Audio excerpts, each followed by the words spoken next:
Listen up, veteran. If you've ever walked out of a VA C&P exam feeling misunderstood, or worse, felt like you totally bombed it, this video is for you. You went in, you told your story, you were honest, maybe you even cried a little, but when the decision letter came back, it was a denial or a rating far too low. You feel cheated, you feel dismissed. And here is the brutal truth. It's not because you aren't injured. It's because you are using the wrong communication strategy. You are telling the VA what happened in the past when all they care about is how you function right now. There is a single, powerful psychological trick that separates veterans who get the rating they deserve from those who get stuck in the endless appeal cycle, and it has nothing to do with medical records. It's about how you frame your reality. We're going to break down the 7 critical shifts you need to make before your next exam, starting with the absolute core principle that changes everything. We have been trained for years to be mission-focused, to be stoic, to push through pain, and when we talk about our service-connected conditions, our natural tendency is to recount the event. We want to tell the examiner about the IED blast, or the jump that went wrong, or the specific stressful deployment that triggered the mental health crisis. We feel like if we just explain the cause clearly enough, the VA will understand the effect. This is the #1 mistake that tanks claims. The VA examiner is not there to validate your service history. They are there to fill out a disability benefits questionnaire, or DBQ. The DBQ is not a history test. It is a functional assessment. It asks point-blank how your condition impacts your social relationships, your ability to maintain employment, your sleep cycle, your hygiene, and your capacity to handle stress. If you spend 15 minutes detailing the traumatic event, you have 15 minutes less to detail the current, crippling reality of your daily life. You need to perform a mental shift right now. Erase the past event from the forefront of your mind and replace it with the post-in. Current functional deficit. Think of it like this. The VA already accepts that the event happened and that it caused an injury. That's usually established by your service records or medical opinions. What they don't know is whether that injury makes it impossible for you to go to the grocery store without a panic attack, or if your back pain makes it impossible to stand for more than 10 minutes, or if your migraines force you into a dark room 3 days a week. These details, the functional impacts, are the currency of the C&P exam. When the examiner asks about your condition, do not start with, well, back in 2005. Start with, today I struggle significantly with. This psychological reframing is the bedrock of a successful claim. It requires you to stop being the strong service member and start being the honest patient. It is uncomfortable, but it is necessary. You are not there to prove you were tough. You are there to prove you are currently limited. This is a massive distinction. If you fail to make this distinction, you are essentially providing the examiner with non-relevant data that cannot be mapped directly onto the DBQ criteria for higher ratings. Remember, higher ratings are almost always tied to the severity of functional impairment, not the severity of the original incident. If your PTSD makes it impossible to be around crowds, that's a functional impairment. If your joint pain prevents you from lifting your child, that's a functional impairment. These are the details you must relentlessly focus on, pushing the historical narrative firmly into the background. Your narrative must be centered on the present-day struggle, the daily limitations, and the activities of daily living that are now compromised. Everything else is secondary noise that distracts the examiner from ticking the boxes that lead to compensation. We are talking about retraining your brain away from military stoicism and toward clinical honesty about your current state of being. The VA needs to understand the persistent, pervasive nature of your symptoms right now. If your functional impairment is substantial, meaning you cannot hold down a job or maintain social relationships, that is the data point the VA needs to see, not the details of the event that caused the condition years ago. This shift in focus is non-negotiable for success. Veterans often fall into the recency trap. The examiner asks, "When was the last time you had a severe panic attack?" Or, "How often does your knee lock up?" And because we are constantly minimizing our pain, or maybe because we haven't had a catastrophic event in the last 48 hours, we say, "Oh, it's been a couple of weeks." Or, "It's not that frequent." This is catastrophic for your rating. The VA operates on the principle of recency and frequency. If your symptoms are not recent and frequent, they are not considered severe enough to warrant a high rating. When you tell the examiner that the severe symptoms only happen once in a while, the examiner translates that into the lowest possible box on the DBQ, suggesting minimal occupational and social impairment. You must train yourself to think in terms of the pattern of the illness, not just the last. Isolated incident. If you had a severe migraine 3 weeks ago, but you had a mild migraine yesterday, and you had severe light sensitivity today, you must report the entire spectrum. Don't let the lack of a major flare-up in the last few days trick you into downplaying the condition's persistent nature. The psychological trick here is to keep a detailed, written symptom journal for at least 30 days before the exam. This journal acts as an external memory aid, preventing your military conditioning from minimizing your suffering in the moment. When the examiner asks, "How often?" you don't guess. You say, "Based on my tracking, I have severe debilitating episodes that require me to stop all activity approximately 4 to 5 times per month, and I experience low-grade, persistent symptoms every single day." This level of detail, backed by a clear pattern, is psychologically compelling and medically verifiable through your own narrative. Furthermore, when discussing the recency of symptoms, never use vague timelines. Avoid phrases like "a long time ago" or "sometimes." Replace them with concrete timeframes. Instead of saying, "I get anxious," say, "Last Tuesday, I had to leave the grocery store after 5 minutes because the noise and crowds triggered overwhelming anxiety, which lasted for 2 hours." The recency trap also applies to mental health symptoms that are constantly running in the background. If you experience persistent irritability or chronic fatigue, those are current, recent, and frequent symptoms, even if they don't lead to a dramatic crisis every day. You must articulate that these low-level grinding symptoms are the baseline of your existence, and that the severe flares are the exceptions that prove the rule of your chronic disability. If you only focus on the biggest, most dramatic episode, you risk the examiner classifying your condition as episodic rather than chronic and persistent. The goal is to convey chronicity and frequency, making it undeniable that this condition is a constant factor in your life, not just an occasional inconvenience. This requires rigorous self-monitoring and a commitment to abandoning the ingrained habit of self-minimization that we learned in uniform. If you struggle to maintain a consistent sleep schedule due to pain, that is a recent and frequent symptom. If you have to cancel social plans every week because of unpredictable mood swings, that is a recent and frequent symptom. The examiner needs to hear the continuous drumbeat of your disability, not just the occasional loud crash. Be prepared to discuss yesterday, the day before, and the pattern of the last month. This is perhaps the most insidious psychological barrier veterans face, the ingrained habit of masking. For years, you were told to suck it up, to drive on, and that showing weakness was unacceptable, potentially endangering your unit. You perfected the art of putting on a brave face, of functioning just well enough to complete the mission, even when you were internally crumbling. When you sit across from the C&P examiner, who is often a civilian or a contractor, that old programming kicks in. You sit up straight, you make eye contact. You try to sound articulate and competent. You might even laugh off a symptom or use self-deprecating humor. You are subconsciously trying to prove that you are still a capable person and that your injury hasn't truly broken you.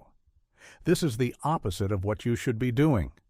The examiner is looking for evidence of functional impairment, and your highly effective Masking technique is actively undermining your claim. You must psychologically disarm that impulse. Before the exam, you need a mental reset. Tell yourself, "My job today is to be an honest patient, not a stoic soldier." When the examiner asks how you're doing, don't say, "I'm fine, trying to stay busy." Say, "Honestly, I'm exhausted. I woke up 4 times last night due to nightmares, and I'm struggling to focus on this conversation." The examiner needs to see the real you, the person who struggles to maintain relationships, the person who isolates, the person who uses alcohol to cope, the person who can't hold down a job because of unpredictable outbursts.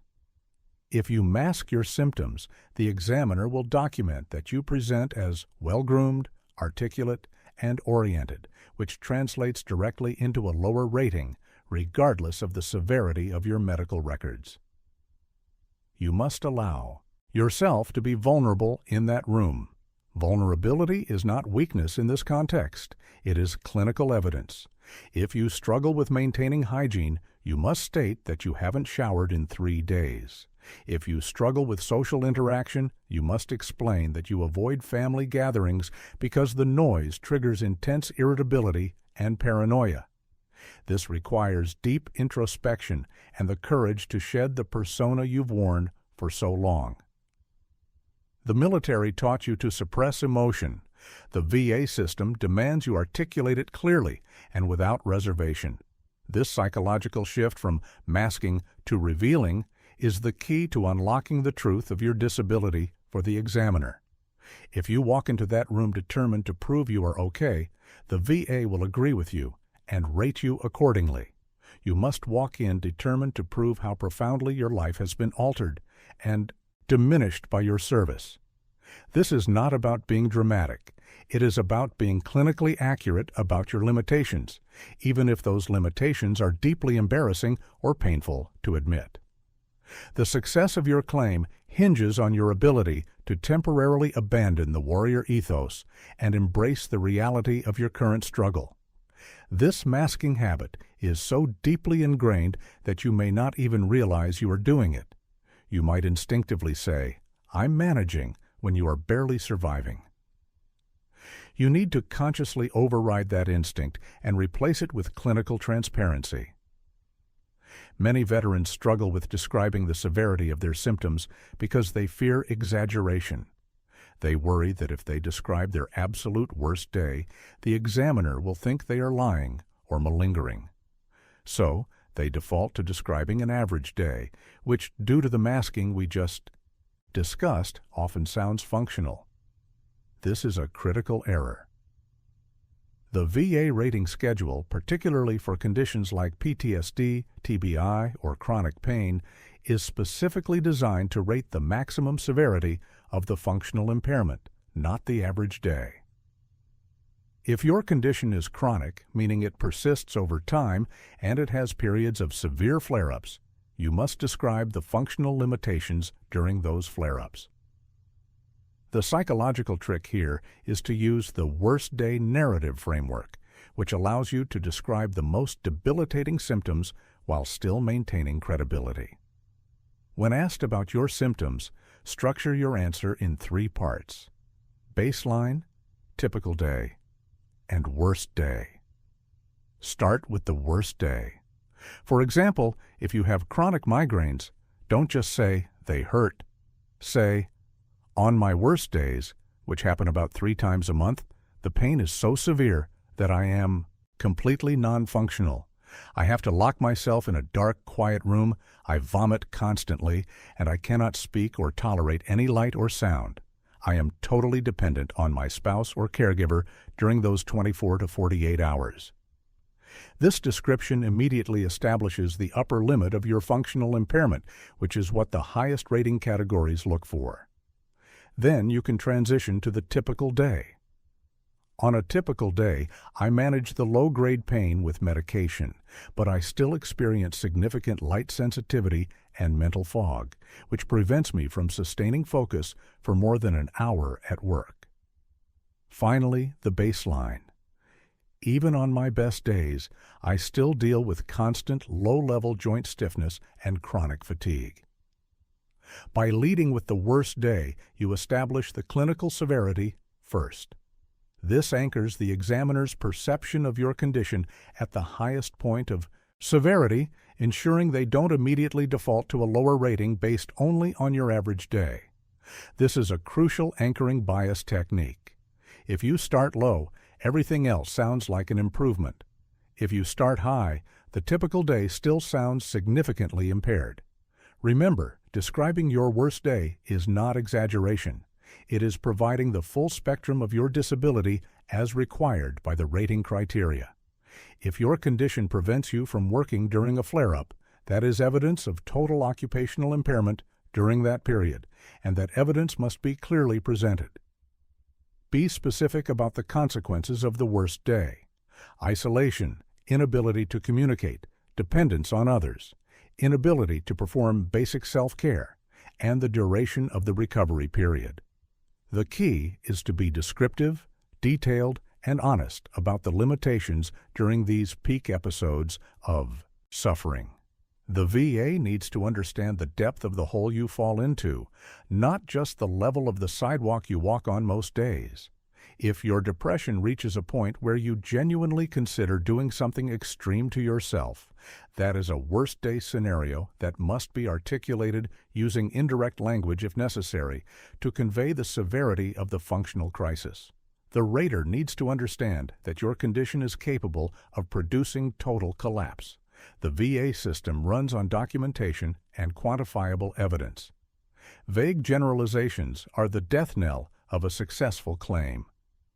When veterans use phrases like, "I have trouble sleeping," "I get angry easily," or "my back hurts a lot," the examiner cannot translate that into a specific rating criteria box on the DBQ.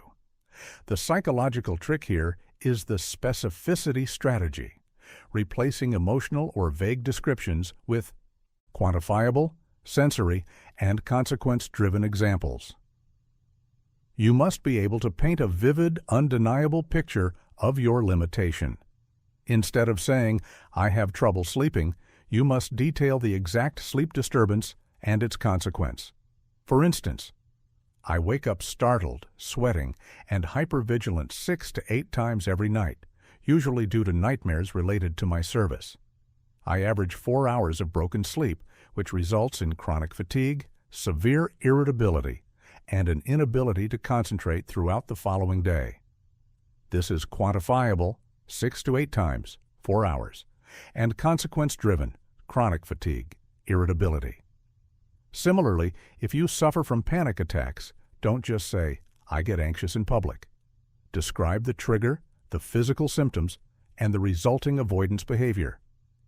Example: "I haven't been inside a movie theater in 3 years because the enclosed space and lack of immediate exit triggers overwhelming chest tightness, rapid heart rate, and dissociative episodes. This fear of public spaces has led me to isolate myself at home 90% of the time, and all my groceries are delivered." The examiner can now check boxes related to avoidance of social and occupational activities and significant restriction of routine activities.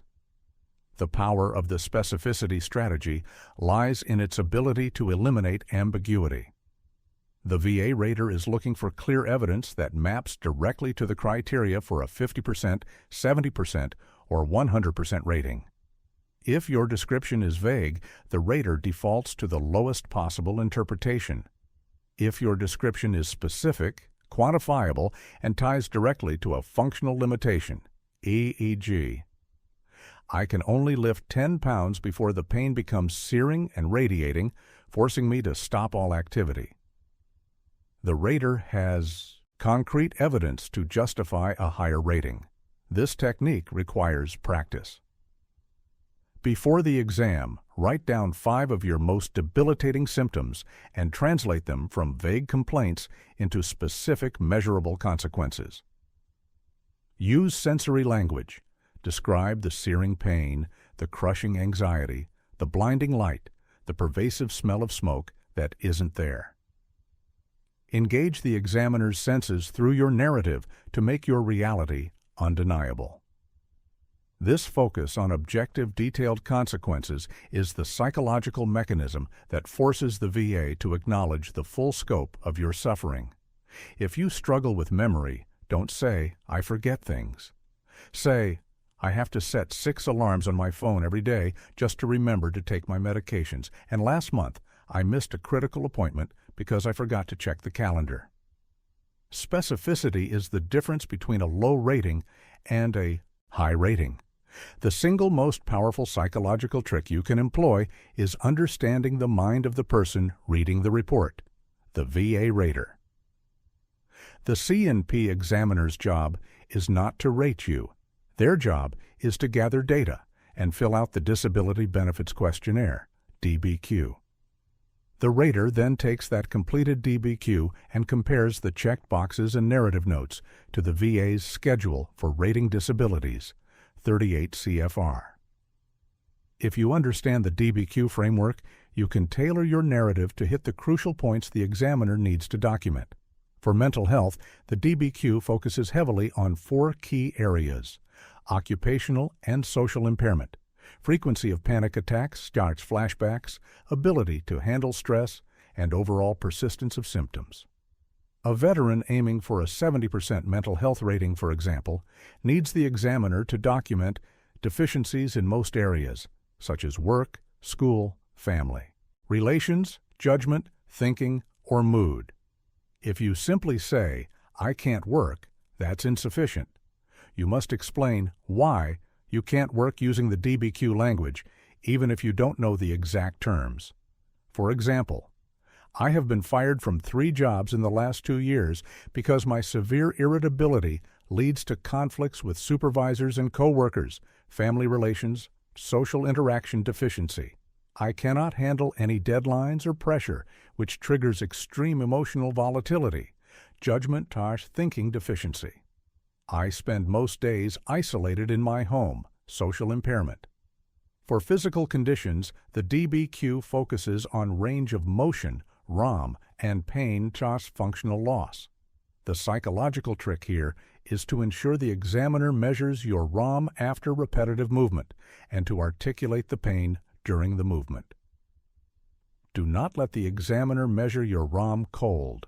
If you have back pain, explain that you can move fine initially, but after 5 minutes of walking or standing, the pain increases dramatically, causing muscle spasms and loss of strength. You must insist they measure the ROM when the pain limits the motion, not when you are fresh and trying to look tough. This is crucial. The VA rates based on the limited range of motion due to pain, not the maximum possible range of motion you can achieve before the pain sets in. If you can bend 90 degrees but the pain becomes debilitating at 45 degrees, you must stop at 45 degrees and clearly articulate that the pain prevents further functional movement. By understanding that the examiner is a data collector for the rater, you shift your mindset from merely complaining to providing structured, targeted evidence that directly addresses the regulatory requirements for a higher rating. You are essentially giving the examiner the exact language and examples they need to check the boxes that align with the higher compensation tiers. This strategic alignment between your narrative and the DBQ criteria is the ultimate psychological tool for maximizing your successful outcome. Never assume the examiner knows what the rater needs. You must proactively provide the specific, quantifiable data points that satisfy the regulatory requirements. If the DBQ asks about memory, you must provide a specific example of memory failure and its consequence. If it asks about spatial disorientation, you must explain the last time you got lost driving a familiar route. Every answer must serve the DBQ. The psychological work doesn't stop when you walk out the door. The moments immediately following the C&P exam are crucial for retention and ensuring accuracy. Most veterans immediately try to forget the painful conversation, which is a mistake. The final psychological trick is the post-exam mental reset, which serves 2 vital functions: documentation and emotional decompression. As soon as you get to your car or a quiet place, you must immediately document everything that happened. Write down the examiner's name, the date, and the exact questions they asked. Most importantly, document just your answers. And any critical information you feel you may have forgotten to mention or that you feel the examiner misinterpreted. For example, examiner asked about my sleep. I said, "It's bad," but I forgot to mention the specific night terrors and the fact that I pace the house for 2 hours before I can fall asleep. This immediate documentation serves as a contemporaneous record. If your claim is denied or rated low, this documentation is invaluable for writing a rebuttal or a higher-level review statement, allowing you to point out discrepancies or omissions in the examiner's report with specificity. This proactive documentation prevents the erosion of memory and ensures that your true narrative is captured immediately following the stressful event. Secondly, the post-exam reset requires emotional decompression. The C&P exam is intentionally stressful. It forces you to confront your trauma and your limitations. It is common to feel shame, anger, or deep sadness afterward. You must consciously engage in self-care immediately. Call a supportive friend, go for a walk, or engage in a safe activity that grounds you. Do not bottle up the emotional residue of the exam. The psychological impact of the exam itself can trigger flare-ups of your condition, and recognizing this is part of the overall strategy. By documenting the details and then consciously engaging in self-care, you ensure that the trauma of the exam doesn't derail your mental health progress while simultaneously protecting the integrity of your claim through meticulous record-keeping. This final step transforms the stressful experience into actionable data, solidifying the foundation for a successful claim outcome, regardless of the initial decision. Make sure you note down any physical discomfort caused by the exam itself. If your knee hurts more after the manipulation, write it down. This adds to the evidence of functional loss. Look, the VA system is not designed to be easy, and it certainly isn't designed to reward stoicism. It rewards accuracy, specificity, and relentless focus on functional impairment. The psychological trick we've detailed here isn't about lying or exaggerating. It's about shifting your mindset from the military culture of minimizing pain to the clinical necessity of articulating your limitations with precision and honesty. Stop focusing on the traumatic past and start focusing on the debilitating present. Abandon the masking habit. Lead with your worst day, not your average day. Use quantifiable examples instead of vague generalizations. Understand the DBQ framework. And finally, always document immediately after the exam. If you apply these 7 psychological shifts before your next C&P exam, you will dramatically increase your chances of receiving the accurate and fair disability rating you have earned and deserve. Don't go into that room unprepared again. Go in armed with the truth of your functional impairment. Now, if you found this breakdown helpful, make sure you hit that like button and subscribe. We drop new strategies every week to help veterans navigate the VA maze. Tell me in the comments below, which of these 7 points do you struggle with the most? Let's talk about it. We're in this fight together. Drive on, but drive on smart.